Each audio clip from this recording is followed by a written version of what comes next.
CBS 2시 라이브 문제는 경제야 바보야 시작하겠습니다. 목요일 2시 이 시대 이슈 대부분의 근저에 바로 경제가 있다. 문제 그런 의식으로 꾸려가는 시간입니다. 시작은 저와 함께 고수 열전으로 가보도록 하겠습니다. 정말 쟁쟁한 전문가들이 많은 정보 던지고 있고 입체적으로 그 현안을 분석해야 되는 그 시점인데요. 너무나 많은 정보 속에서 내가 누구 얘기를 들어야 될지 고민이 많이 되실 텐데요. 고민하지 마십시오. 일주일에 한 번씩 고수 열전 들어오시면 여러분 진득히 들으시면 다양한 정보를 객관적으로 여러분 파악하실 수 있습니다. 자, 안녕하세요. 저는 김광석입니다. 법정 관리를 신청한 건설사들이 급증하고 있습니다. 자고 일어나니까 10곳에 또 건설사가 도산했다. 그 다음날 또 10곳 도산했다. 이런 뭐 공사 현장의 모습이나 방송이나 신문지상에 이런 이야기 많이 듣고 계실 텐데요.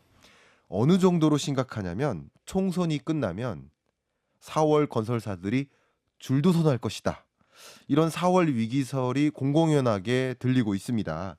그 여파는 정말 그 건설사로만 끝나진 않을 것이라고 생각이 되는데 그런 면에서 본격적으로 4월 위기설 올 것인가 안 올 것인가 고수들과 함께 들여다보도록 하겠습니다. 이광수 대표님 어서 오세요. 예, 안녕하세요. 네, 김희환 소장님. 안녕하세요. 네, 오늘 어떻게 고수열전 참여하는 의지 한번 여쭙고 싶습니다. 의지 어떠신가요? 고수로 불러주셔서 감사하고요. 고수처럼 행동하겠습니다. 말씀 감사합니다. 김희환 소장님 어떠십니까? 열전이잖아요. 네, 열이 펄펄 나도록 열심히 하도록 하겠습니다. 너무 좋습니다. 제가 정말 열난다는 그 긴장감 때문에 저도 이제 이마에 땀이 한 줄 이렇게 흐르고 있는데요. 자, 시작해 보도록 하겠습니다. 예. 일단 단도직입적으로 갈게요. 많은 분들이 궁금해하십니다. 4월 위기설 온다 안 온다 어떻게 보십니까? 오지 않는다. 오지 않는다 보십니까? 네, 안 옵니다. 이광수 대표님 어떻게 보십니까? 온다. 4월 위기설 온다. 예. 자, 두 분의 입장이 팽팽히 갈립니다. 자, 그럼 이제 구체적으로 어떤 면에서 어떤 근거로 4월 위기설이 온다라고 보시는지 또 어떤 근거로 안 온다라고 보시는지 하나하나 좀 들어가 보도록 하겠습니다. 어쨌든 지금 온 게 아니니까요. 그렇죠. 온다라고 주장하신 이광수 대표님의 의견을 먼저 여쭙도록 하겠습니다. 일단 두 가지 이유인데요. 첫 번째는 한국의 부동산 PF가 일단 절대 규모가 굉장히 큰데 네. 그동안 연명해 왔어요. 쉽게 말해서 만기 연장해주고 네. 이자도 후불제로 해주고 그런데 공교롭게도 그게 1년 전이었거든요. 지난해 상반기. 네. 그래서 그때 1년만 그렇게 유예해주고 만기해주겠다. 이런 것들이 안목연하게 그렇게 돌았습니다. 네. 실제로 그런 현장이나 그런 사업장이 굉장히 많고요. 근데 그게 이제 만기가 돌아오는데 정부도 구조조정을 공공연하게 얘기하고 있고요. 네. 사실 건설사나 시행사가 못 버티고 있어요. 그리고 결정적인 게 돈을 꿔준 금융회사들이 구조조정을 원하고 있습니다. 네. 준비를 그래서 지난해 말에 상당히 해놨어요.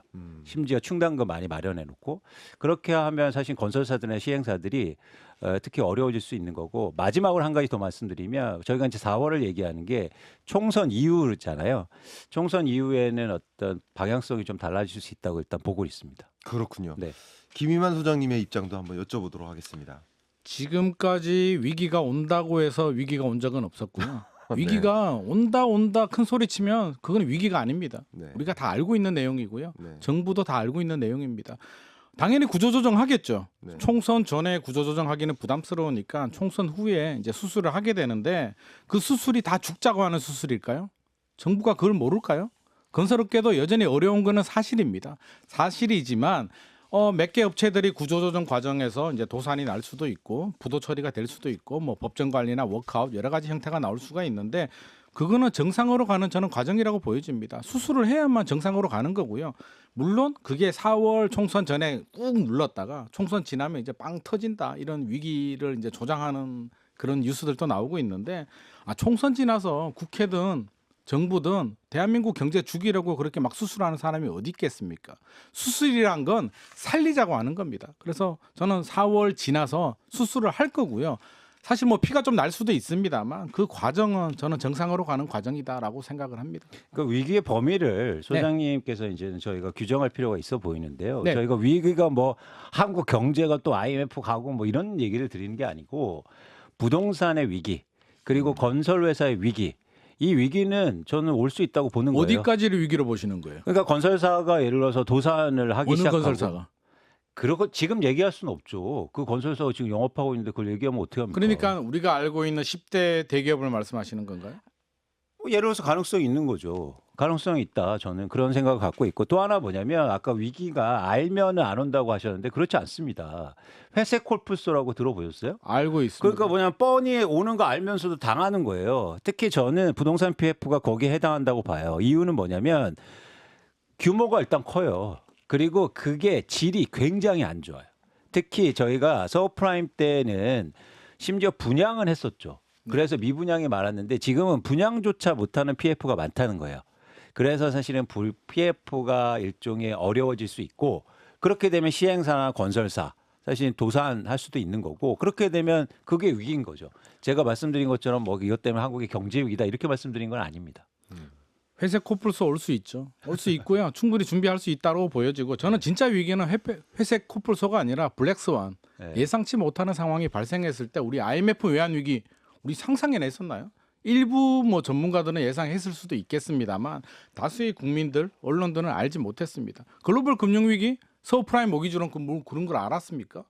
블랙스완이 왔을 때 진짜 위기가 오는 거고요. 회색 코뿔소는 물론 아프겠죠. 코뿔소가 숲을 지나서 다가오게 되면 뭐 희생이 있을 수도 있으나 앞서서 제가 물어봤잖아요. 우리 국민들 수요자들이 느끼기에는 물론 지금 또 많은 건설사들이 굉장히 힘듭니다. 그리고 도산 또 발생하고 있는데 아마 4월 지나고 본격적으로 수술을 하게 되면 조금 더 늘어날 수는 있겠죠. 그걸 줄도산이고 우리 4월 위기설이라는 얘기가 뭡니까? 건설회사 몇 개가 부도난다고 해서 위기설이라는 이름을 저는 붙이면 안 된다고 보여지는 거죠. 위기설이라고 한다면 우리가 이름만 들어도 알고 있는 대형 건설사들, 대기업 건설사들이 몇 개가 부도가 나는 게 진짜 위기죠. 우리 국민들이 생각할 때는. 근데 저는 그런 상황까지는 가지 않으리라고 생각을 합니다. 그런데 제가 이제 건설사도 다녀봤지만요. 네. 큰 건설사도 다녀봤지만 부도가 안 나더라도요. 엄청난 고통을 받아요. 지금도 고통을 받고 있겠죠. 그러니까 그 지점이에요. 그러니까 실제로 명목적인 부도를 얘기하는 것보다 엄청난 고통이 따를 겁니다. 그게 바로 위기라는 거죠. 그러니까 그 고통이 질적인 위기라는 위기. 건가요? 그렇죠. 그 질적인 위기. 그런 측면에서 이제 위기에 대해서 명확한 개념 규정이 필요한데, 그러니까 김한 소장이 말하는 그러니까 말씀의 뜻은 알겠어요. 뭐냐면 이걸 너무 과장할 필요는 없다. 준비하면 사실은 감내할 수 있다는 건데 그 업계나 그 안에 있으면 그거는 굉장히 큰 위기다. 그렇게 볼 수 있다는 겁니다. 물론 공급자 입장에서는 지금도 굉장히 힘들긴 하죠. 네. 막 숨 넘어가는 상황인데 저는 그렇죠. 지나가야 되는 과정이고 그렇죠. 그동안에 땅 짓고 헤엄치기 했고요. 2015년에서 2021년까지 굉장히 잘 달렸기 때문에 한 번은 넘어져야 되고 지금 넘어졌잖아요. 그렇다면 어느 정도 털고 일어날 때까지는 아픔은 감내해야 된다고 생각합니다. 아직 안 넘어진 거. 안 넘어진 데도 있겠죠. 네. 말씀 네. 정말 열전이신 것 네, 같고요. 네. 이 중간에 들어가는 우리 코너 중에 코너입니다. 네. 저의 날카로운 질문 시간입니다. 좋습니다. 네. 일단 말씀 들어보니까 어떤 입장이신지 제가 알았습니다. 네. 일단 제가 김인만 소장님을 잠깐 먼저 대변하고 네. 또 한 번은 우리 대표님을 대변해 보도록 하겠습니다. 빙의하시는 거예요? 네, 잠깐 빙의합니다. 김인만 소장님 입장에서 자 위기설 이거 아니다. 음. 왜 아니냐? 물론 중소건설사들이 여러 개 도산할 수 있겠다. 그러나 중소건설사의 도산으로만 끝나고 지방 중소건설사들로만 끝나고 서울 수도권에 있는 대형 건설사들의 부도로는 연결되지 않을 가능성이 높다. 네. 가장 대표적인 행태가 지금 대기업들은 건설사의 부실 문제가 발생했을 때 또 채권 만기가 도래됐을 때 채권을 발행하고 계열사들이 사주는 방식으로 살아남아요. 그렇기 때문에 이게 지방 건설사들의 부실 문제로는 가지만 이게 우리나라 전반적인 뭐 정말 위기설, 우리나라 위기 온다 하는 4월 위기설까지 오지는 않을 것이다라고 볼 수도 있겠습니다. 어떻게 생각하십니까? 그러니까 제가 말씀드린 것처럼 뭐 이것 때문에 한국의 경제 위기가 오고 금융 위기가 온다 거기까지 보고 있지는 않는 거죠. 그런데 저희가 산업을 분석하고 부동산 시장을 예상하는 입장에서는 네. 이 정도의 충격은 위기라고 보는 거예요. 그렇군요. 예를 들어서 부동산 PF가 뭐 통계 지표로는 134조 원, 그리고 일반 뭐 신용평가 회사들은 200조 원에 넘는다고 일단 파악되고 있는데요. 네. 여기에서 한 30% 정도가 지금 부실 위험이 있다고 보고 있거든요. 근데 60조 원이에요. 그러면 예를 들면 이 정도 규모가 터지는 건 역사상 없었어요.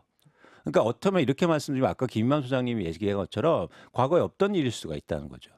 그래서 저는 그 산업적인 측면에서 위기라는 거지 이것 때문에 다시 또 말씀드리지만 한국의 경제 위기가 오고 막 그런데 이건 하나 제가 말씀드릴 필요는 있어 보여요.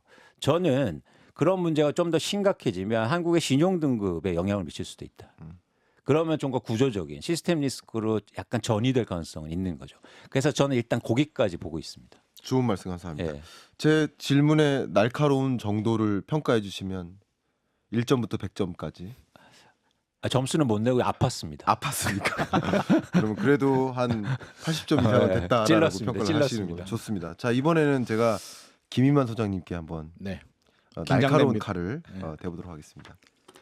지금 정부가 숨기고 있는 것이다. 아, 4월까지는 어쨌든 총선을 앞에 두고 드러내면 안 된다. 네. 근거 중에는 부동산 PF 대출 잔액이 지금 우리 언론을 통해 공개된 것은 134조 원이고 네. 그리고 건사년에서 조사한 것은 뭐 새마을금고라든가 금융위에서 감독하지 않는 범위 내 외의 부동산 PF 대출 잔액까지 포함하면 200조가 넘는다. 근데 이게 다 기준이 23년 9월 3분기 기준입니다. 네. GDP 통계도 나왔어요. 분기마다 발표되는 GDP 통계도 나왔는데 예. 부동산 PF 대출 잔액이 안 나올 리가 없어요. 이것은 숨기고 있는 거 아니냐라는 거. 또 한 네. 가지. 근거를 또 한 가지 들어대면 4월쯤 되면 외감 기관, 그러니까 외감 감사를 받는 감사 기업들이 본격적으로 감사 시즌 감사 발표가 되기 때문에 그때 건설사들도 다 발표를 하게 됩니다. 재무제표를. 네. 그러면 정말 부실 문제가 더 본격화되게 우리 현실 문제로 나오게 되는 것이 아니냐 하는 또 관측도 있습니다. 이런 면에서 지금은 좀 꽁꽁 숨겨두고 있는 것이고 4월쯤 되면 좀 터지는 거 아니냐 하는 생각이 들 수 있는데 이 질문에 먼저 난이도, 날카로움 어떻게 평가하십니까? 긴장됩니다. 긴장되세요? 한 점수로는 85점 85점. 더 노력해야 되겠습니다. 네. 답변 더 부탁드립니다. 노력하면 얼마나 날카로운 걸 주시려고. 일단 네. 정부가 숨기고 있다라고 하는데요. 저는 요즘 우리가 중국도 아니고요. 네. 숨긴다고 그게 숨겨지겠습니까? 정부가 하지 말라고 그래서 그게 발표를 안 할까요? 저는 그렇게 보지 않습니다. 네. 물론 줄어들지는 않았겠죠. 134조 원에서 뭐 좀 증가했을 수도 있는데 네. 그걸 숨긴다고 해서 이 문제가 해결되지도 않고요. 정부 관계자가 그걸 숨길 필요도 저는 없다고 보여집니다. 네. 그러면 134조에서 150조로 늘어났다고 치죠. 150조로 늘어났다면 뭐 국민들이 불안해하고 갑자기 위기가 옵니까? 저는 그거는 좀 아니라는 생각이 들고요. 4월에 이제 말씀하신 것처럼 저는 충분히 공감을 합니다. 본격적으로 이제 감사를 하고 수면 위로 올라오고 정부도 총선 전에는 당연히 부담스럽겠죠. 제가 정부 관계자라도 총선 전에 수술하는 건 현실적으로 총선 이후에 하자. 수술 일정을 좀 미뤘을 수는 있는데 이거는 저는 지극히 정상적이다. 어느 정부가 하더라도 누가 총선 전에 이걸 수술을 하겠습니까? 수술 후에 총선 이후에 수술을 하더라도 감사 결과가 나오더라도 충격적으로 134조가 뭐 300조가 되고 이렇지 않습니다. 우리 레고랜드 사태부터 이제 문제가 돼가지고요. 한 2년 정도 지금 흘러오고 있는데 이게 갑자기 4분기에 급등하게 문제가 됐다. 저는 그렇게 보여지지 않고 2022년에 문제가 골마 터졌고요. 미분양을 보더라도 2022년 1월에 2만 1,000호가 2023년 7만 5천호까지 증가했다가 지금 11월이었죠. 5만 8천호 줄어들었다가 최근에 6만 3천호 정도 수준이 됐는데 그렇게 본다면 숫자 결과가 나와도 통계가 나와도 저는 급증하지는 않았다고 보여집니다. 네. 두 분의 상반된 입장이지만 그 근거를 바탕으로 해서 이 4월 위기설에 대해서 여러분들도 어느 정도 가늠하실 수 있는 좀 근거가 될 것 같습니다. 많은 분들의 좀 걱정은 어쨌든 4월 위기설이 온다, 안 온다를 떠나서 지금 위기설을 논하는 것 자체가 불안한 경제인 건 맞아요. 그죠? 네, 맞습니다. 이게 일단은 나의 호주머니에도 영향을 미칠 거라는 거예요. 그래서 그런 부분을 한번 여쭤볼게요. 4월 위기설이 온다라고 시나리오를 가정했을 때 나의 어떤 가계 경제, 호주머니에 또 어떤 영향을 미칠까요? 혹시 어떻게 보십니까? 그러니까 두 가지 측면이 있는데요. 첫 번째는 경제는 결국 심리인데 이렇게 사실은 불안 요인이 가중되면 소비 심리가 위축될 수 있죠. 그렇죠. 한국의 GDP에서 거의 48% 정도가 내수 소비의 비중을 차지하고 있는데 내수 소비가 줄어들기 시작하면 심리가 위축되면서 그러면 사실 위기가 또 다른 뭐 위기가 될 수가 있고 특히 이렇게 소비가 안 좋으면 자영업자라든지 자영업자가 가장 취약하잖아요. 그리고 중서민들이 더 어려움을 겪을 수 있습니다. 그런 측면에서 이제 소비의 측면이 위험하고 두 번째는 뭐냐면 또 한국의 GDP에서 건설 투자라든지 건설업이 아직까지 차지하는 비중이 상당히 크단 말이죠. 그런데 건설 회사들이 사실 이런 부동산 PF라든가 아니면 미분양 문제 때문에 어려움을 겪기 시작하면 당연히 건설 투자도 좀 위축되고 뭐 건설 회사들도 수주에 좀 소극적일 테고 그렇게 되면 경제 전체적으로 또 침체를 불러일으킬 수 있습니다. 근데 한 가지만 더 말씀드릴게요. 네. 아까 김희만 소장님이 미분양 아파트가 적다고 말씀하셨는데 네네. 사실 그래서 저희가 본질을 좀 보실 필요가 있어요. 그러니까 서브프라임 때하고 한번 비교를 해볼게요. 서브프라임 때는 우리나라 PF가요 80조 원이었습니다. 그런데 그때 미분양 아파트가 최대 수치가 16만 5천 가구였어요. 근데 지금은요 일단 금감위 발표로 부동산 PF가 134조 원입니다. 그때보다 거의 50조 원이 많죠. 네. 그런데 중요한 게 아까 미분양이 6만 가구예요. 그때보다 10만 가구가 줄었어요. 미분양 아파트는 줄었지만 PF가 엄청나게 증가했죠. 네. 이 얘기는 뭐냐면 아예 시작조차도 못했다는 거예요. 그때는 그나마 땅을 사놓고 분양을 해서 미분양이 난 거예요. 네. 그래서 전국 평균 분양률이 48%에서 52%까지 나오거든요. 근데 지금은요 분양조차도 할 수 없는 땅이니까 그냥 PF에 묶여 있는 거예요. 지방 같은 데 분양하면요 분양률이 5% 10% 나옵니다. 근데 100채 분양하는데 10명에 내가 당첨되면 그거 계약하시겠어요, 교수님? 아니죠. 그냥 빵 프로예요, 그건. 그래서 지금 땅들이 아예 시작도 못 하고 있다고요. 그래서 미분양이 적다고 해서 이 리스크가 적다고 얘기하는 건 사실 본질에 가깝지 않다라는 네. 말씀을 드립니다. 너무 좋습니다. 그러면 이 부분에 대한 답변 주시고 제가 입이 건질건질했는데요. 네, 좋습니다. 일단 미분양 뭐 적은 수준 아닙니다. 6만 2천 호인데 6만 2천 호가 최근에 앞서서 제가 2022년 1월 2만 1천 호라고 했는데 그때가 좀 낮은 수준이고요. 평균적으로 보면 6만 호 수준을 계속 유지는 했습니다. 그래서 물론 건설업계 굉장히 힘들죠. 힘들지만 자 제가 말씀드릴게요. 80조라고 하셨죠. 과거에 네. 글로벌 금융위기 때 80조고 16만 호까지 갔다라고 했는데 그 당시 2008년도 2009년도하고 지금하고 화폐 가치가 다릅니다. 제가 볼 때는 물가가 2배 이상 올랐어요. 우리 월급도 그렇고요. 그러면 그때 80조가 아마 지금 160조 한 200조 정도 가치를 할 겁니다. 그래서 단순하게 2008년도 화폐와 지금 화폐를 가지고 와서 연결시켜 버리게 되면 지금이 굉장히 심각한 것처럼 보이는데 물론 안 심각하다는 건 아닌데 그 정도 위기까지는 저는 아니다고 생각을 합니다. 그러니까 네. 금액이 말씀하시는 거 좋은데 핵심은 뭐냐면 미착공 PF가 많다는 거예요. 네. 시작하지 못한. 그리고 또 하나 뭐냐면 땅값이 2배 오르진 않았어요. 땅값 그럼- 2배 올랐습니다. 평균 가격이요? 건설업계가 짓는 주택을 짓는 땅이 평균에 들어가진 않잖아요. 좋은 입지죠. 2종 일반 주거지역, 3종 일반 주거지역에. 아니죠. 지금 갖고 있는 땅 그거는 이제는 좀 구별이 필요하긴 한데 사실 그렇다고 인정하더라도 미착공 PF가 훨씬 많다는 거 인정하시죠? 미착공 PF는 많습니다. 그때보다 많죠. 네. 그러니까 시작도 못했다는 거예요. 네. 그래서 사실은 더 위험할 수 있다. 미분양 아파트가 적다는 것만 보고 그때보다 괜찮다라고 얘기하는 거는 조금 잘못. 그러니까 저는 차라리 착공 들어가서 공사 중에 대규모 미분양 발생하는 것보다 차라리 미착공이 저는 낫다고 보는 입장입니다. 아니 그러니까 시장 상황을 말씀드린 거예요. 그때는 그나마 분양이 그렇죠. 됐어요.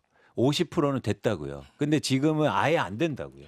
두 분 말씀을 제가 중간에 네. 정리를 해본다면 어쨌든 이 위기설이 설이 아니라 위기로 정말 전개된다면 그 영향력은 정말 어마어마할 것이다라는 상상은 일단 듭니다. 네네. 네, 그런 부분에 대해서는 저도 굉장히 많이 공감하고요. 그러면 이제 김윤만 소장님 입장에서 네. 위기설로 가지 않고 어쨌든 그냥 지금처럼 힘든 정도로 계속 간다라고 가정하셨을 때 네. 그때 우리 경제에 또 어떤 어려움을 줄까요? 우리 개인의 호주머니에는 어떤 영향을 미칠까요? 일단 당장 우리 네. 가계부채에 직접적으로 영향을 크게 주지는 않을 겁니다. 심리 말씀하셨는데요. 우리가 이름도 듣지도 못하는 건설사들이 부도 나는 거 가지고 국민들이 불안해하지는 않습니다. 앞서서 제가 이제 대기업 일군 건설사들 자꾸 이야기를 하는 게 그런 건설사들이 부도가 나면 심리가 굉장히 위축이 될 겁니다. 그래서 아마 정부도 그런 부분에 대해서는 특별히 더 신경을 쓸 거고요. 태형건설도 이제 워크아웃 들어가긴 했는데 생각을 해야 될 게 이제 어려운 거는 사실입니다. 분명한 사실이고요. 아마 정부가 저는 두 손 두 발 다 놓고 아무것도 안 하리라고 생각하지 않습니다. 어떤 식으로든 뭐 자금 지원 대책도 나오고요. 수술을 하겠다는 건 살리겠다는 의지이기 때문에 지금까지는 정부도 그렇게 생각하는 것 같습니다. 6만 호 정도면 아직까지는 위기는 아니야. 더 공격적인 어떤 뭐 지원 정책은 조금 더 기다려 봐야겠다라고 생각하는데 이게 조금 더 심각한 단계로 들어가게 되면 지금은 이제 뭐 나오는 대책들을 보면 중공업 미분양 뭐 주택수 좀 빼주겠다. 굉장히 소극적인 대책이 나오는데 조금 더 위험 단계로 한 단계 올라간다면 저는 좀 공격적으로 미분양 해소 대책도 더 나오지 않을까. 어느 정부가 두 손 두 발 다 놓고 아무것도 안 하겠습니까? 그래서 저는 금융권도 그렇고요. 반드시 어떤 지원책이 나오고 노력을 할 거라는데 저는 베팅을 하고 있습니다. 좋은 말씀 감사합니다. 제가 이 부동산 시장이나 4월 위기설이나 부동산 PF 여부를 좀 진단할 때 가장 좀 주안점을 두고 있는 것이 수도권과 비수도권 간의 격차예요. 유독 지금 쓰러지고 있는 건설사들도 지방 건설사들이 많고요. 또 부동산 PF 규모로 보나 아니면 미분양 주택 건수로 보나 여러 면에서 수도권의 인구 대비 미분양 주택 건수랑 여기 거의 만호잖아요. 네. 근데 비수도권 인구 대비 5만 호 가량의 미분양 주택 건수나 이런 식으로 좀 보면 여러 가지 면에서 봤을 때 비수도권의 어떤 위기의 현실화는 조금 더 걱정이 된다라는 생각을 좀 합니다. 이 부분에 대한 혹시 이광수 대표님 의견은 어떠십니까? 그렇죠. 확실히 뭐 수도권하고 지방하고는 차이를 보일 거고요. 특히 지방 같은 데 아까 분양률을 말씀드렸는데 뭐 굉장히 취약하고 아예 분양을 못하는 수준이니까 더 어렵습니다. 그런데 저희가 이제 지방과 수도권을 구별하는 이유가 뭐냐면 그렇기 때문에 유통시장, 즉 아파트 가격과는 어떻게 될까 이 지점에서 그렇게 구별을 하는데 그러니까 부동산 PF하고 저는 아파트 가격, 유통시장과는 크게 관계가 없다고 봐요. 그러니까 본질적으로는. 네. 왜냐하면 그런 차이 때문에. 그래서 예를 들어서 지방이 어렵더라도 수도권이나 서울의 아파트 가격이 오를 수 있죠. 그래서 부동산 PF하고는 그 유통시장하고는 제가 오른다는 얘기를 드리는 게 아니라 조금 다르게 보고 있다 이 말씀 드리고 싶습니다. 그렇군요. 예. 소장님께도 좀 여쭙고 싶습니다. 여기 수도권과 비수도권 간의 어떤 격차 네네. 어떻게 혹시 진단하고 계십니까? 지금 전국 미분양의 84%가 이제 지방에 위치하고 있고요. 사실 지방 심각한 거 맞습니다. 지금 지방 건설사들이 굉장히 더 힘들고요.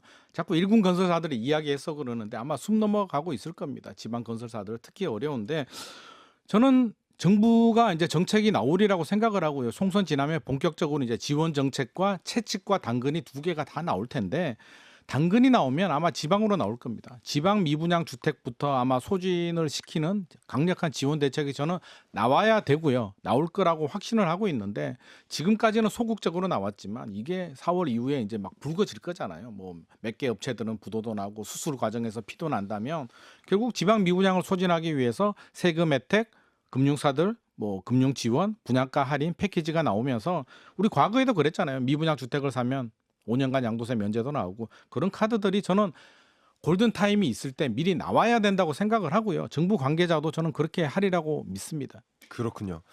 이제 주어진 시간이 벌써 거의 다 돼가서요. 네. 우리가 이 시장을 진단했다면 정책 제안도 좀 해드려야 되지 않을까라는 생각인데 끝으로 한 분 한 분께 질문을 좀 드리겠습니다. 자, 이런 4월 위기설이라는 것이 현실화될 가능성이 굉장히 높다라고 이광수 대표님 보셨기 때문에 그러면 우리는 이게 우리 가계의 호주머니로 부정적으로 작용되면 안 되니까 정부가 어떤 식으로 좀 대응을 해야 된다. 지금의 정책 가지고 충분한가라는 관점에서 좀 정책적 제안을 해주시면 어떨까 의견을 좀 드리고 싶습니다. 그러니까 아까 김의원 소장님께서 이런 문제가 생기면 정부가 정책을 낼 거다. 그 부분에서 전적으로 공감합니다. 그럴 네. 수밖에 없을 거고요. 그렇죠. 근데 말씀하신 것처럼 교수님이 말씀하신 것처럼 어떤 정책이 필요하냐는 관점에서 저희가 살펴볼 필요가 있어요.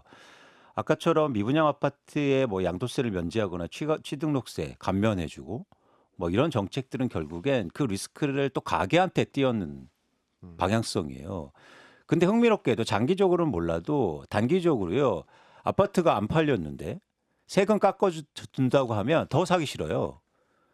그래서 단기적으로 그렇게 빠르게 회복되기는 사실은 과거하고 다르게 어렵다고 좀 보고 있습니다. 그러니까 정부의 그런 정책들은 그러니까 정책이 나와줘야 되는데 만약에 그런 정책들은 효과가 제한적일 수 있다. 그래서 전 오히려 좀 큰 어떤 패러다임 전환 차원의 정책이 필요한 거 아니냐 생각을 해요. 그러니까 무슨 얘기냐면 지금 부동산 PF가 문제가 되면 땅이 있잖아요. 전 그 땅을 정부가 매수했으면 좋겠다. 일종의 쌀을 수매하는 것처럼. 그래서 거기다가 공공주택이라든지 질 좋은 공공주택과 그리고 임대주택을 지으면 되거든요. 정부가 3도시 개발을 하고 이렇게 무리한 사업을 하는 것보다. 근데 대신 이제 모랄 해저드가 있잖아요. 그러면 싸게 매입하면 됩니다. 그죠? 건설사나 시행사가 갖고 있는 땅을 싸게 매입하면 돼요. 그래서 어떻게 그럼 싸게 매입하느냐? 선착순 매입하면 됩니다. 더 싸게 해주는 사람을 먼저 매입해줘요. 그럼 알아서 싸게 가져오겠죠. 사실 그렇게 전략적인 방법을 써서 오히려 공공택지를 확보하는 방향으로 이 위기를 사실 정부가 잘 썼으면 좋겠다. 그래서 일부 지금 LH에서도 그런 방안을 나오고 있는데 좀 더 적극적으로 할 필요가 없고 대신 그러니까 도덕적 해이를 좀 방지해볼 방향성이 필요하죠. 그래서 제가 이거 만든 용어인데요. 토지 수매제예요. 네. 예. 토지 수매제. 네. 너무 좋은 말씀 주셨고 김현 소장님도 끝으로 어떤 정책 필요하다고 생각하십니까? 일단 이광수 대표님 의견에 전적으로 공감을 하고요. 좋은 땅들이 있잖아요. 지금 짓지 못하는 좋은 땅들은 이 기회에 좀 저렴하게 아까 토지 수매제라고 했나요? 저렴하게 매수해서 청년주택, 공공주택으로 활용하는 거 굉장히 좋습니다. 굉장히 좋은 아이디어고요.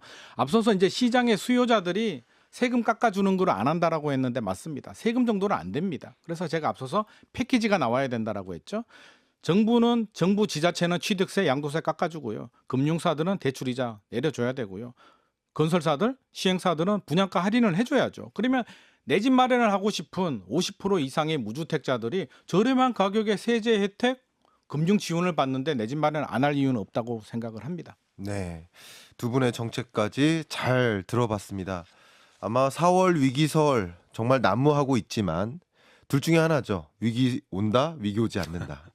근데 더 중요한 것은 위기 올 때 어떻게 대응할까, 위기 오지 않을 때는 또 역시 어떻게 대응할까를 고민해야 되지 않을까 생각하는데 두 분의 말씀 속에 두 가지 가능한 시나리오를 그려보고 그 시나리오에 우리가 놓였을 때 어떻게 대응해야 될지를 한번 모색할 수 있는 정말 소중한 시간이 되었습니다. 함께해 주신 이광수 대표님 또 김희만 소장님 감사합니다. 감사합니다. 고맙습니다.